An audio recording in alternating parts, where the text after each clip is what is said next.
El desastre de Anual.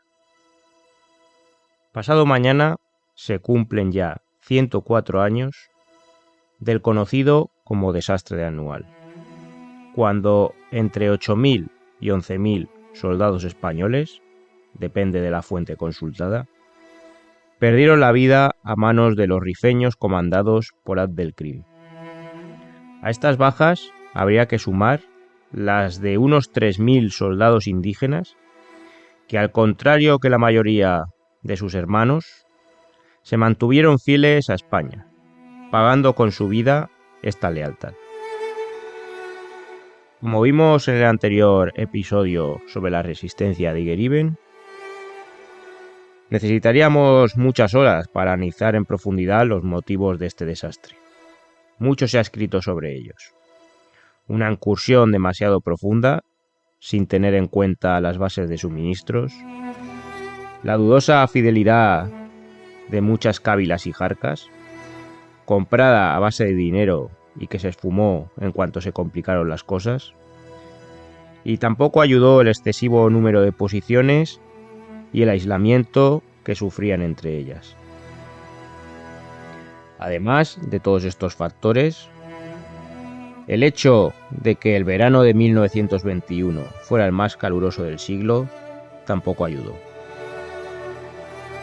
Pero lo que parece claro, y no deja lugar a la duda, es que los grandes culpables fueron los altos mandos militares y concretamente el jefe de operaciones, el general Silvestre.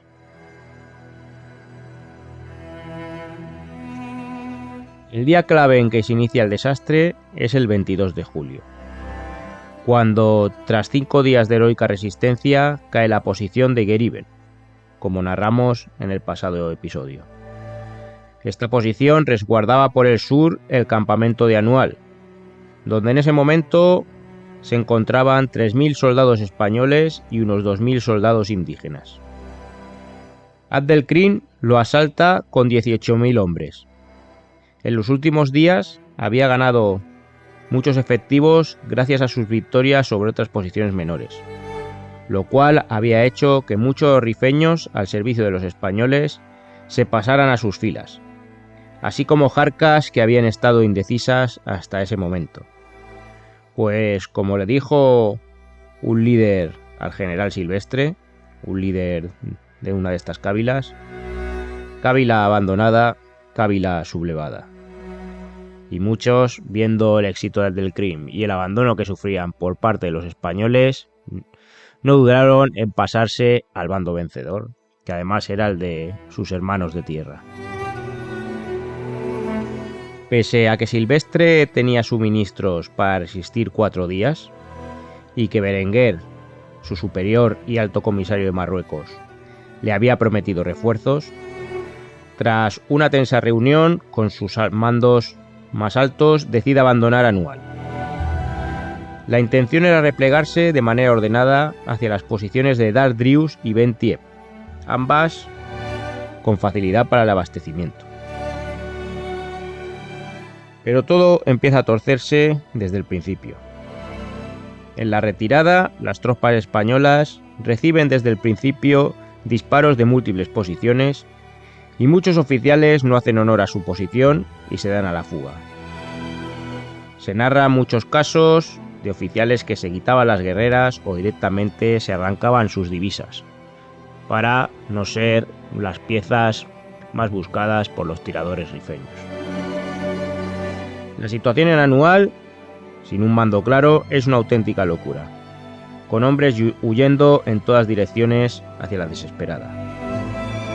Pese a todo, algunas unidades mantienen el tipo, destacando los regulares del comandante Llamas, que al contrario de muchos de sus compañeros indígenas, se mantienen fieles y cubren la retirada de sus compañeros de armas por el paso de Izumar, tras lo cual ellos mismos van retrocediendo de forma escalonada, demostrando que, manteniendo la disciplina, los resultados son mucho más fructíferos. El que nunca salió de la llanura de Anual fue el general Silvestre, el cual, según unas fuentes, se suicidó y según otras fue acribillado por los rifeños. El segundo al mando, el general Navarro, se encarga del desastroso repliegue hasta la posición de Monte Arruit. En el camino, que dura 6 días de penosa marcha, entre Anual y el resto de las posiciones intermedias, mueren más de 4.000 soldados de España. En estas sufridas jornadas destacó la acción del Regimiento de Caballería de Alcántara número 14, al mando del teniente coronel Fernando Primo de Rivera. Estos hechos merecen un episodio solo para ellos. Pero narrando brevemente lo que pasó, el teniente coronel ordena múltiples cargas que protegen la retirada hasta la posición de Dardrius. Navarro decide que es mejor seguir retrocediendo, y una vez más vuelven a cubrir la retirada de las tropas españolas, esta vez hacia la posición de Batel.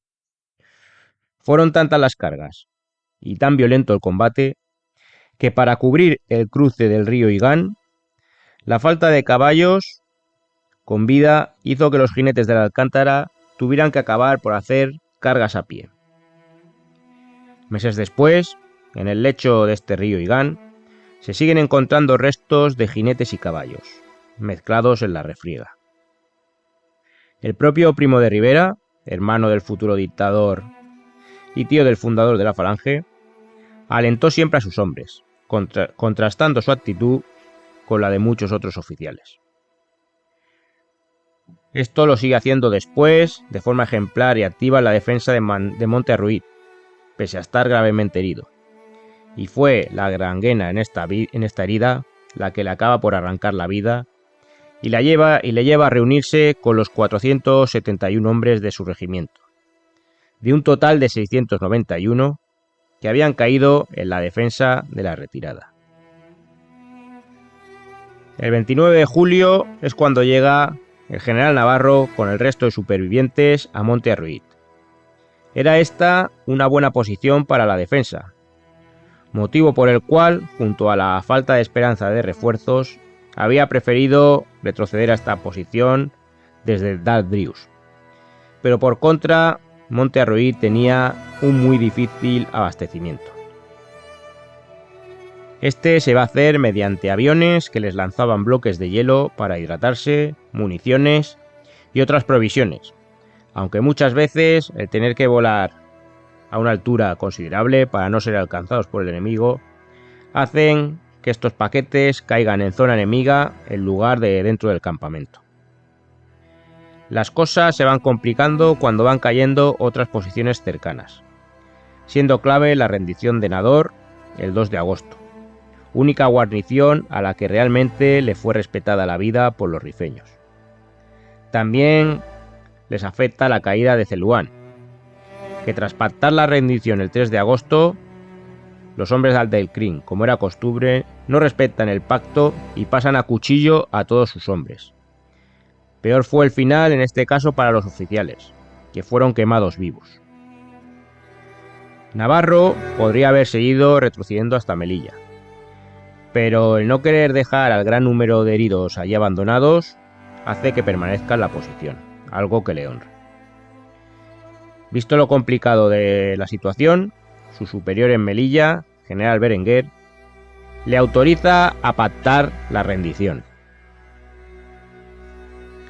Se acuerda, una vez más con los rifeños, entregarles todo el armamento a cambio de que se les permita a los españoles retroceder sin ser molestados hasta Melilla. Los rifeños aceptan, y los soldados españoles salen de su posición abandonando todo, incluidos sus fusiles. Pero una vez más, el despiadado enemigo no cumple su palabra, y cuando los españoles se preparaban para partir, se arrojan encima de ellos y provocan una auténtica y salvaje masacre. De los casi 3.000 hombres de la posición, solo sobrevivieron 60. Cuando las tropas españolas recuperaron la posición tiempo después, encontraron los cadáveres insepultos y vejados de muchos de ellos, en muchas ocasiones familiares. Había hombres empalados, otros castrados y con sus partes en la boca. Muchos tenían excrementos entre sus huesos, dentro de la caja torácica. se llegaron a contar 2.668 restos de cuerpos en la zona.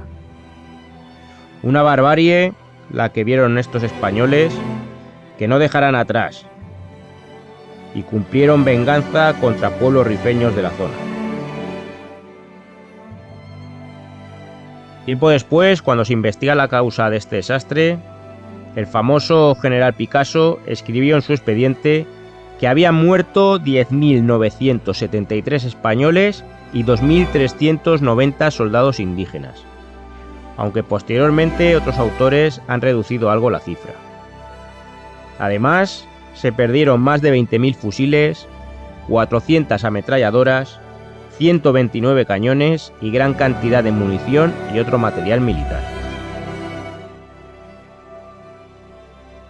Llegada la dictadura de Primo de Rivera y el desembarco de Lucemas en 1925, se acaba por vencer en esta guerra cruel y se recupera todo el terreno perdido. Pero lo que nunca se pudo recuperar fue la vida de tantos jóvenes soldados, forzosos en la mayoría de los casos, que se encontraron en una tierra hostil sin saber por qué y que nunca más volvieron a ver sus lugares de origen. Hoy en España, como con casi toda la parte de su historia, la gran masa nada o muy poco sabe de estos hechos. Del mayor desastre se puede decir de la historia contemporánea militar española. Hoy rendir un pequeño homenaje en este comentario a todos aquellos que lucharon, a todos aquellos que cayeron en aquellas guerras del Rif, en aquellas guerras de la calurosa y salvaje norte de África. Va por ellos.